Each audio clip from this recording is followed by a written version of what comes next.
a sign there that says arrow that way.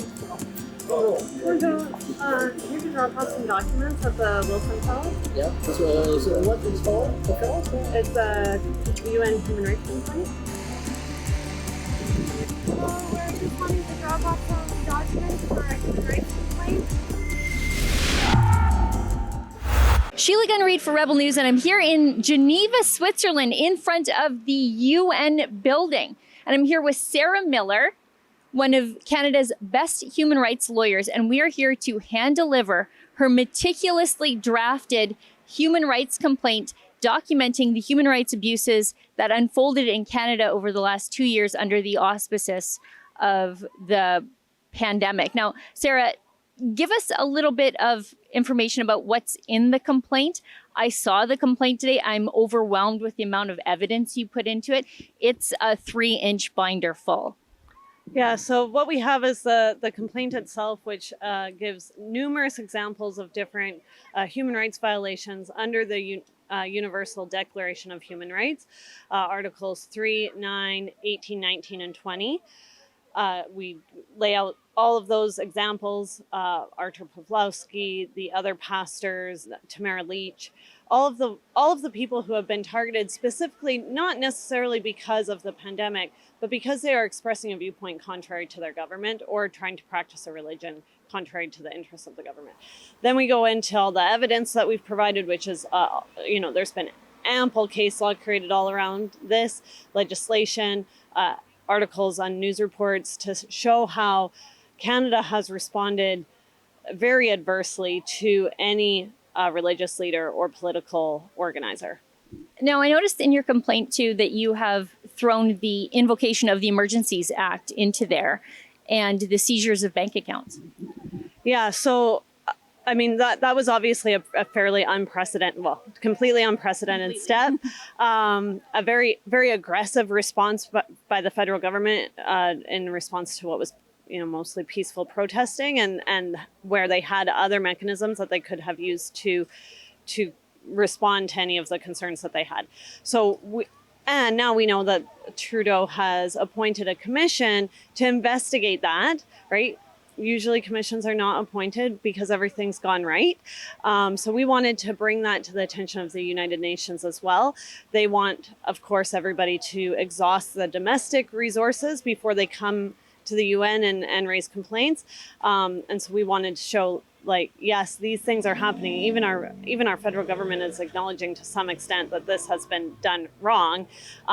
They're just not admitting the whole scope of what's done wrong. And I noticed in your complaint that you also detailed when Russia did this or when some of these other authoritarian states did these sorts of crackdowns, the UN responded, but they haven't said anything quite yet with Justin Trudeau. Right. So, there's a lot of analogies between Saudi Arabia with their religious responses to religious leaders and with China and responses to their political prisoners.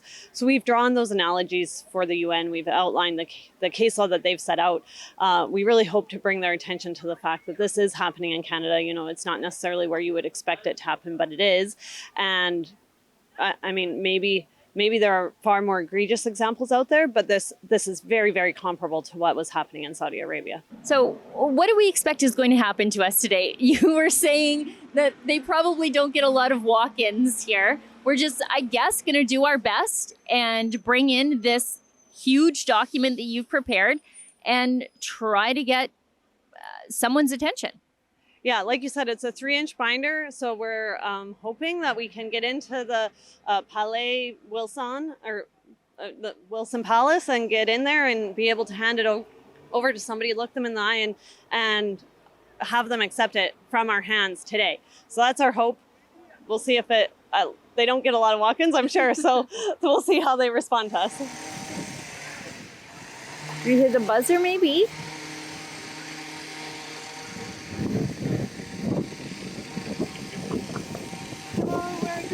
Drop off some documents for a human rights complaint. Are you going to bring it back? Because I need to sign it if not. Yeah? Thank you.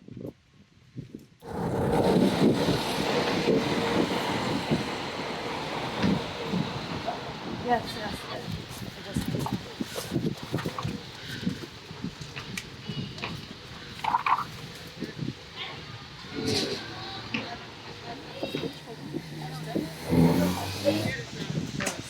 Thank you. Security guard, although a little bit hesitant at first, took it, stamped it, said he's submitted and accepted our complaint, so all's well. Yeah, again, I don't think they get many walk-ups. They really didn't quite know what to do, but they did give us a receipt. They did accept it. So what are the next steps? Do we just wait? Yeah, so like most things in law, it will probably be a little bit of time before we hear from them. What they will do, hopefully, if everything goes according to what we would like, is that they would reach out to Canada and ask for a response to our complaint.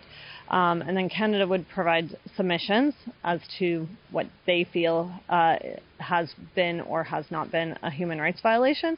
And then we would have a chance to reply. And then best case scenario, the working group issues a decision similar to the ones that we've cited in the complaint itself to say, yes, there have been human rights violations. This could have been dealt with in a more appropriate way. Are there sanctions when somebody is found guilty of human rights violations?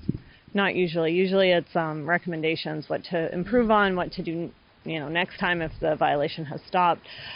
Reporting obligations on the country to say this is what we are doing to ensure these individuals are protected, that kind of thing. Great. Well, Sarah, thanks so much for making the journey all the way to Geneva with me. We've been going nonstop since we got here, and then, the day prior in travel, the airports were terrible. Everything was delayed. We were delayed on the tarmac. But I think this was one of the most important things that we've ever done here at Rebel News, because I feel like we're fighting for so many people who really wouldn't have a voice otherwise. Yeah, absolutely. I mean, not a vacation by any means, but certainly good work, and hopefully the UN will respond to our complaint and things might change. Well, again, Sarah, thanks for your hard work. And thank you to everybody at home who donated to make this important project possible. I know I speak to some of the people that we're helping on a day-to-day basis. I know you do too. And for them, it's a real moral boost to know that our Rebel viewers are out there fighting for them and donating to help in their legal battles as well. For Rebel News here in Geneva for about the next 12 hours, I'm Sheila Gunn-Reid, and this is Sarah Miller.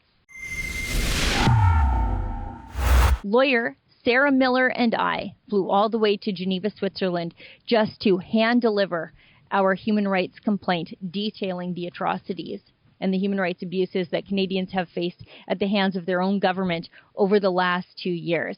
They've accepted our complaint. They've given us a receipt. Now we wait.